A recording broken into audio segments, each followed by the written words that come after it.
Good afternoon. Thank you so much for being part of our Monocultures conference and for agreeing to speak to us. It is a real pleasure to introduce you. You really need no introduction at all, but it's a pleasure to introduce Professor Dipesh Chakrabarty to everyone, a professor of history at the University of Chicago, who has researched extensively on environmental history, issues of climate change.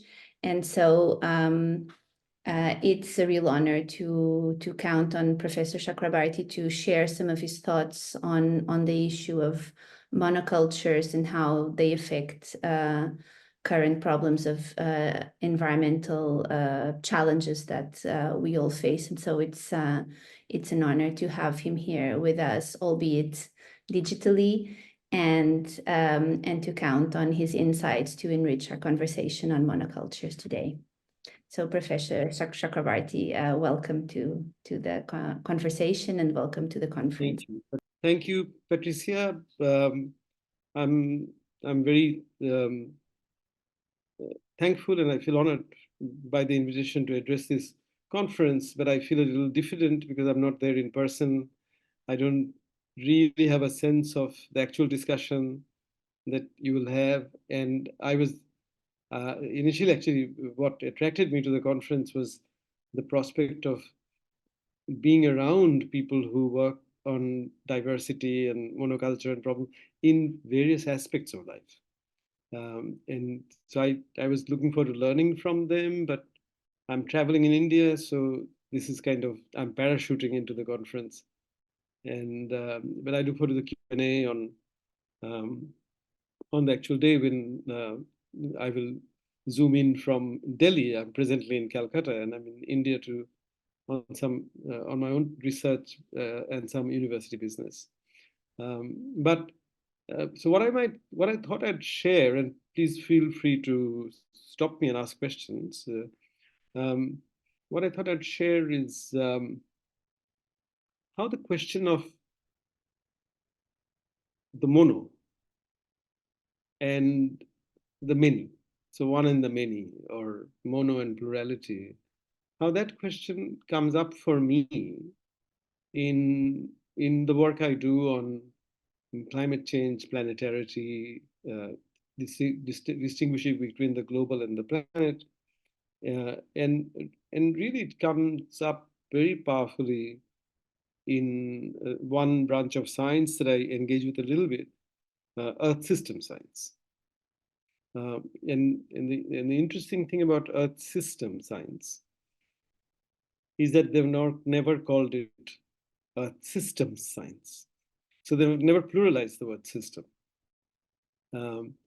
And these scientists claim that there is something system-like in the way that geology and biology kind of combine together to support life on this planet, to create the life support system of the planet. And but when you read the science, you realize that there's both the idea of a system, but there's also the idea of network. And these two ideas, which are not exactly the same, a network necessarily involves plurality. And a system in the singular sort of implies some kind of oneness. So this question of whether the Earth system is one and plural at the same time is the question that's raised by the science. But I'll come back to the question of oneness and plurality. For now,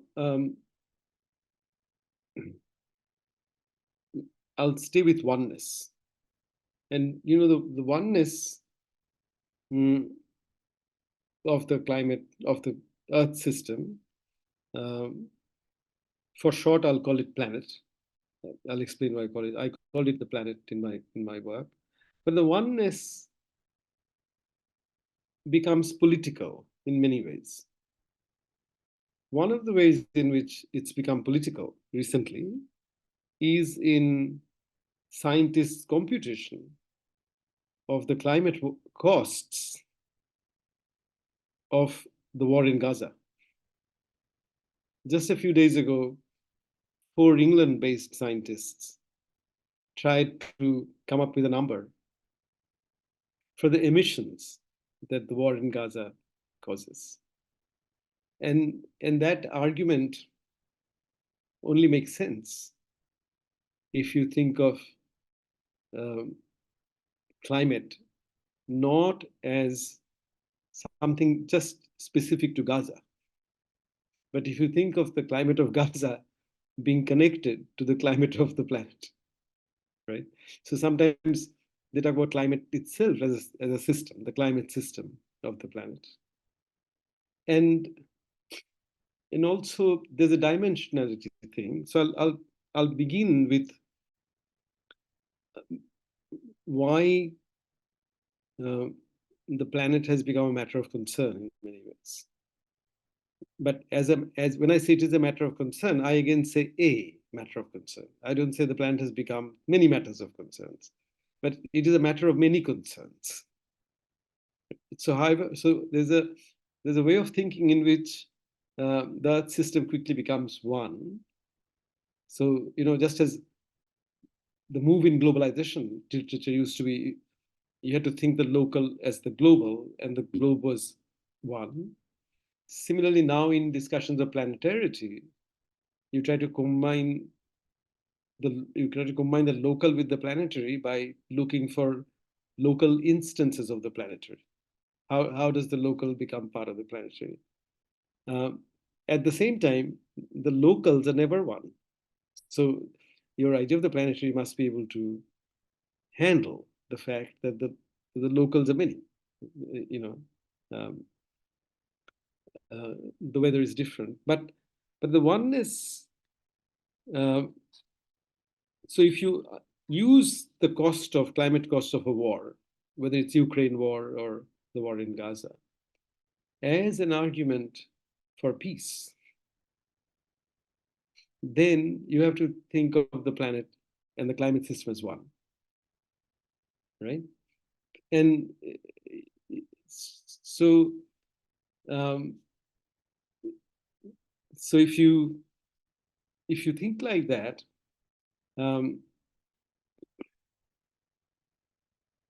it's only by thinking about the climate as one, the planet as one, as a system, that you can see why many of the assumptions that philosophers of wars, beginning from, the Islamic philosophers like Al-Farabi or even um, um, European philosophers, not just Clausewitz, but also things that people have said about wars, Aquinas and other thinkers, down to Immanuel Kant, Carl Schmitt. They have theorized wars, particularly Kant in the Essay on Perpetual Peace, as very destructive acts by humans that do not really have a huge impact on the planet. So the assumption behind wars, one assumption has been for a long time that we may be destructive of each other, but at the end of the war, we get the same Earth back. Within a few years, the Earth recovers. The forests grow back, the fruit trees come back, right? And you forget that there was a war. Sometimes, as historians, you go to particular battle sites and you have to reimagine the battle site because the place has grown. It looks like a normal, peaceful site, right? So there was for a long time this assumption that um, that wars don't damage the earth we inhabit permanently or significantly.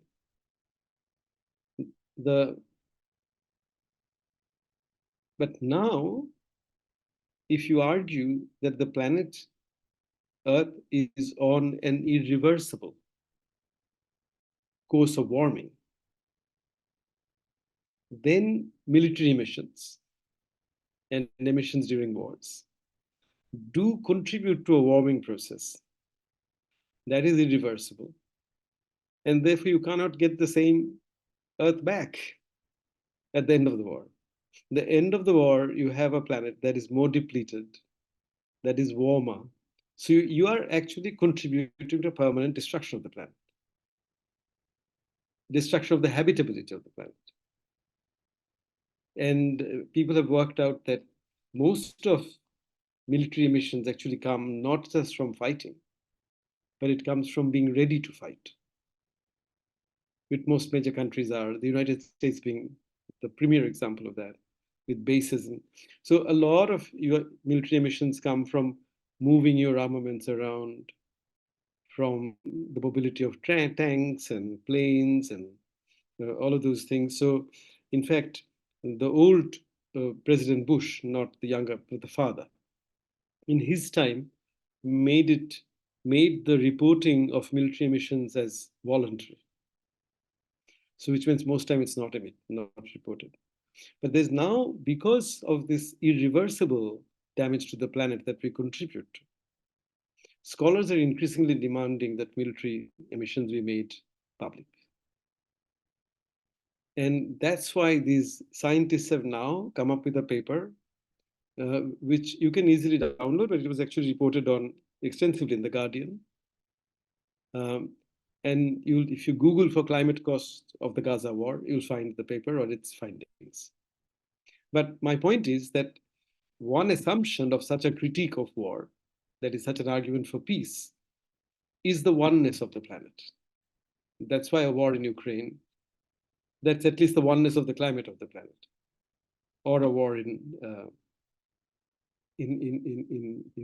Gaza can actually contribute to the irreversibility of the damages done to the habitability of the planet, right? So I'm saying that the peace argument is an argument about oneness of the planet. Right? There's a secondary argument in the peace argument itself, is that that may be the kind of argument that previous thinkers had put forward about assumptions of wars, that the wars did not do permanent damage to the planet, was valid when humans were smaller in numbers and their capability was less. The capacity to cause damage was less. So you could actually say that, rhetorically, you could say there was a time when the planet was very big and we were very small. But if we now have the capacity to damage this planet, then it means, in terms of relative dimensions, the planet has become smaller and we've become bigger. So in terms of our capacity, you see, there's been a change in the relative dimension of capacities. So, and that I think is part. I'm just beginning with this question about how the argument about Earth system science, that it is Earth system, plays out eventually in a peace argument, which is not put forward necessarily as a peace argument, but is put forward as an argument, as a computation of what are the climate costs of the Gaza war in the first 2 months, right? But these costs only make sense if you think of the climate as one, because the climate of another place will not compensate for the cost of the damage to the planet by the war in Gaza, let's say. I have not seen any similar cost computation for Ukraine war, but this has come out in the public sphere. So this oneness argument comes up in, and the problem with the oneness argument comes up in a book that came out recently by two English or England-based sociologists, Nigel Clark, the geographer, and the sociologist Bronislaw Szynski, who published a book a few years ago called, I think it's called Planetary Social Thought. And in that, they said that the current crisis sort of requires us to think of a project which they describe as a project of as a project of sociologizing the Anthropocene or the geological. That is, in other words, to say that an argument like, capitalism or inequality is what either causes or completely characterizes the Anthropocene or the current crisis. But they also raise the very interesting question of how we might go about geologizing the social. So to socialize the geological and geologize the social, the second one is actually the more difficult one to do. Now,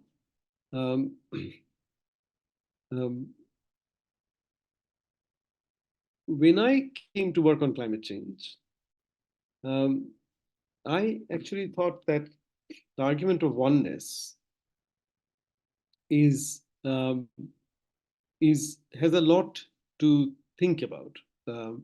Though I could see, I have increasingly seen the problems with the oneness argument as well. So I'll talk about the later on. The talk about how does one relate the question of plurality and heterogeneity to the planet. So the one and the many question again. The argument of oneness from a very humanist point of view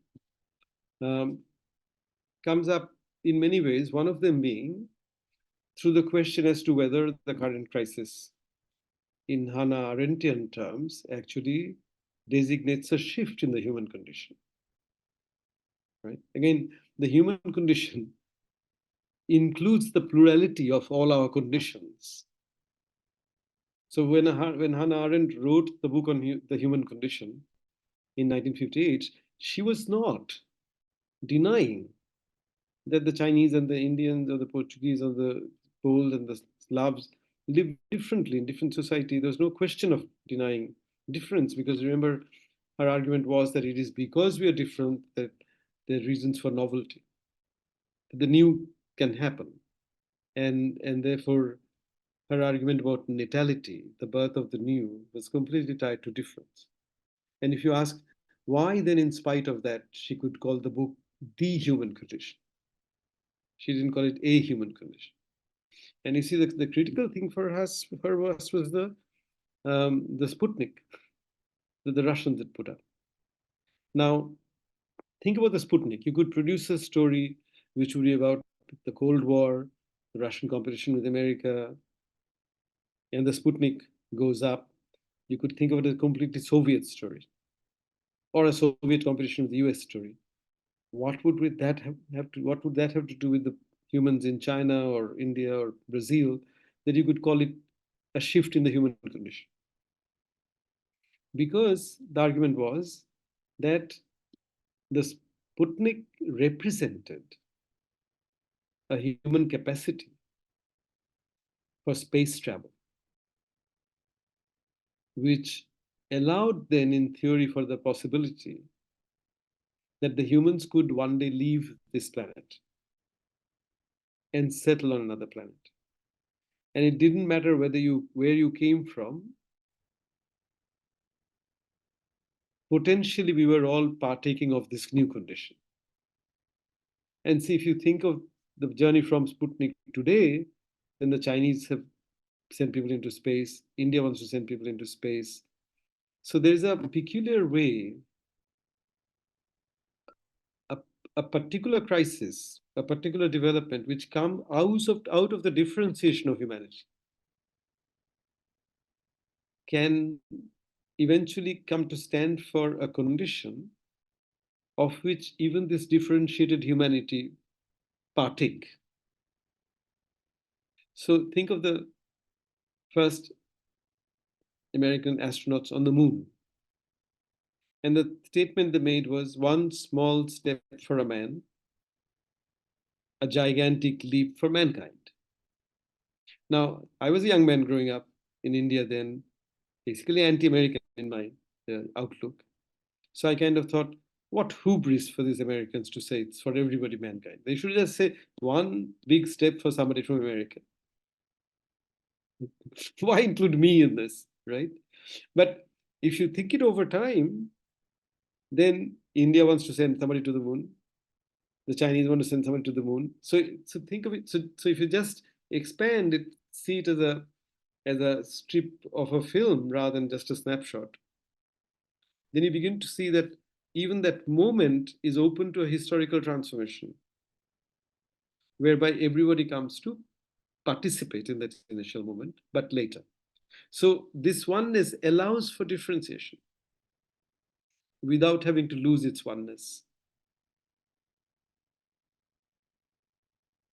Right? Now, uh, so I'm just giving you an argument that the idea of the one is not necessarily inimical to the idea of the many. But um, so similarly, when when first the idea of Anthropocene came about, and people talked about human-induced global warming or planetary warming. See, the argument from the left was it's only the rich countries that have done it.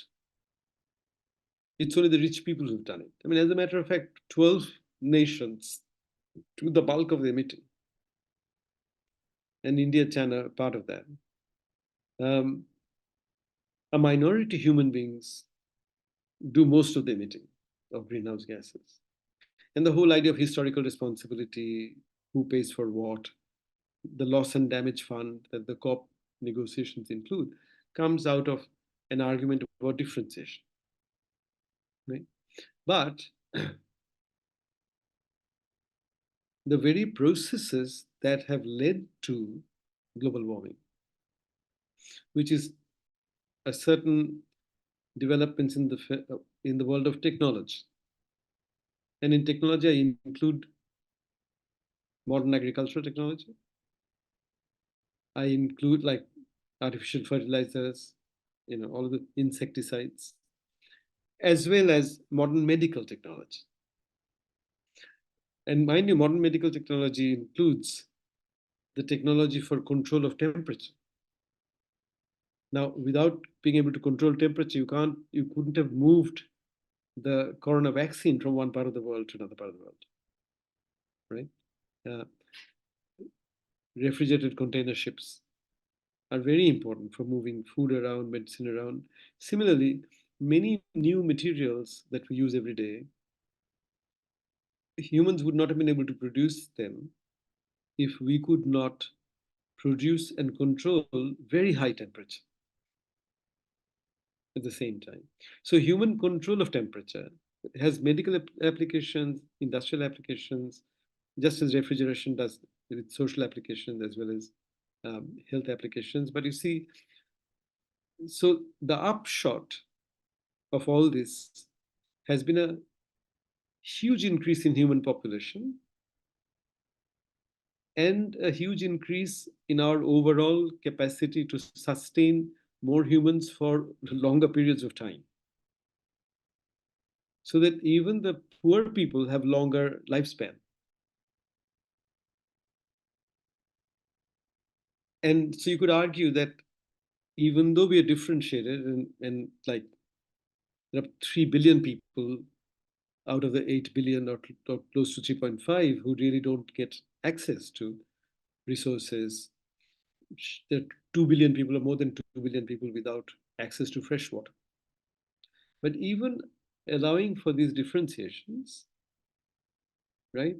Our capacity, for instance, in theory, to take relief to Gaza today is much more than our capacity would have been before, right?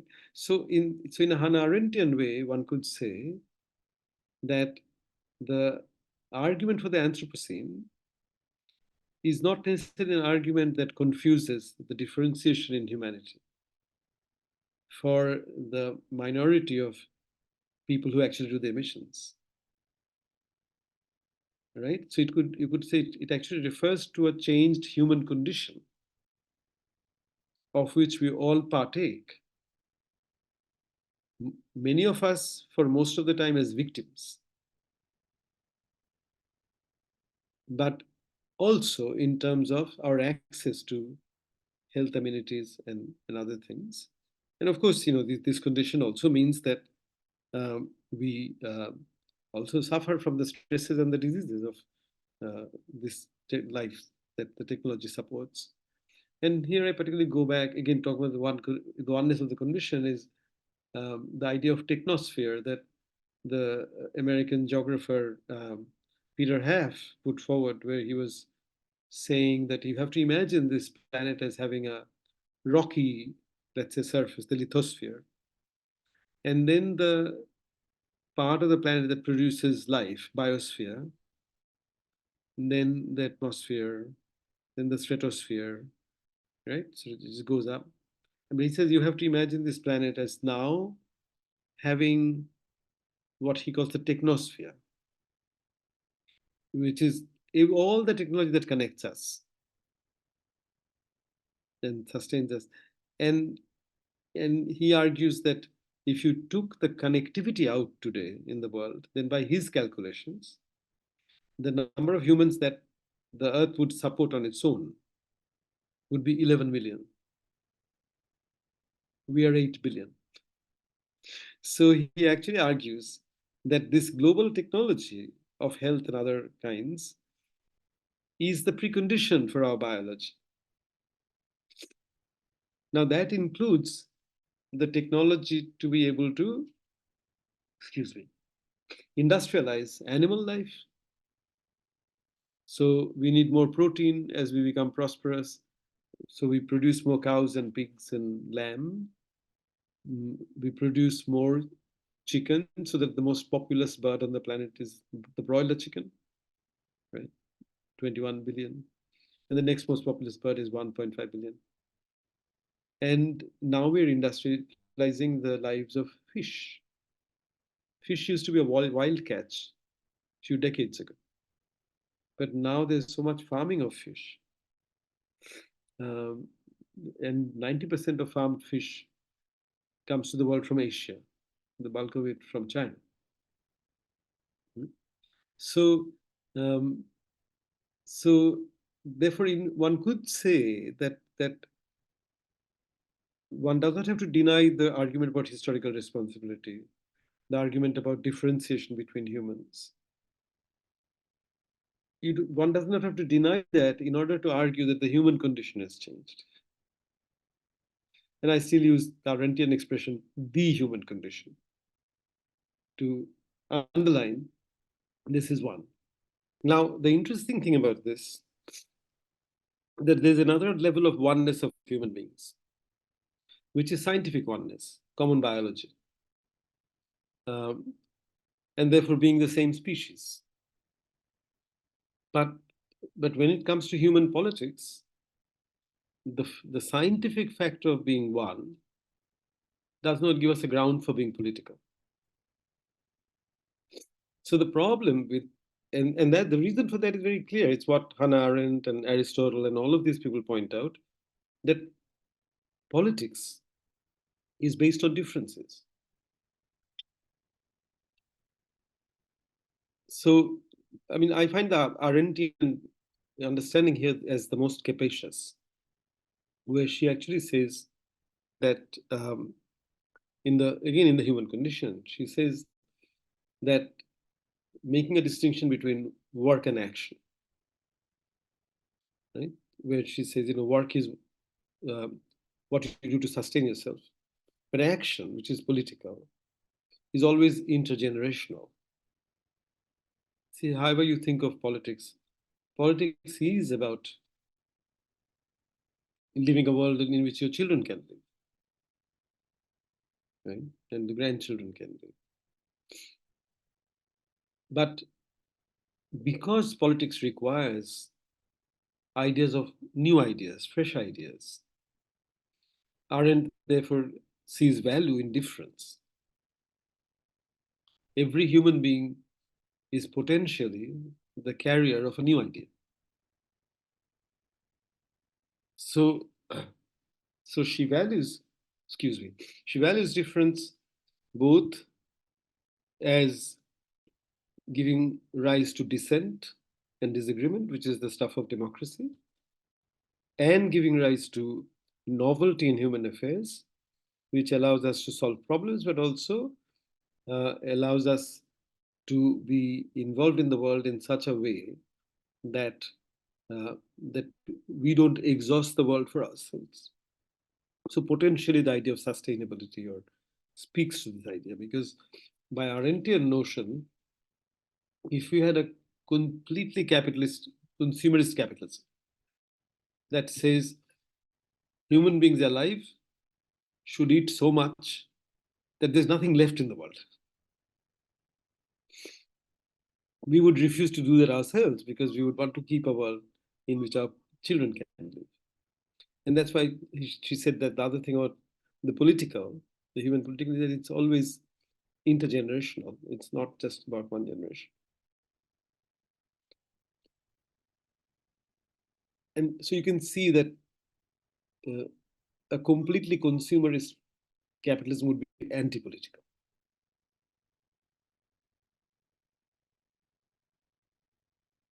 I mean, even a most neoliberal consumerist capitalism will somehow have to deal with the fact that many humans are parents and have children, and see some of the future extending into their children's lives. A completely anti-political capitalism, consumerist capitalism, will have to ban reproduction of human beings. Arendt is fascinating. When you think through Arendt, it's fascinating. But again, I come back to this question that you see the Earth system and the philosophical arguments coming out of it are both one and many. They include both one and the many. But the politics is only the many. And there, I think, is a fundamental structural problem with us dealing with climate change. Because we don't quite know how to deal with the oneness of the climate system or the Earth system, a oneness that is admitting of plurality and heterogeneity. We just don't know how to address the oneness aspect of it without thinking of it through techno fixes.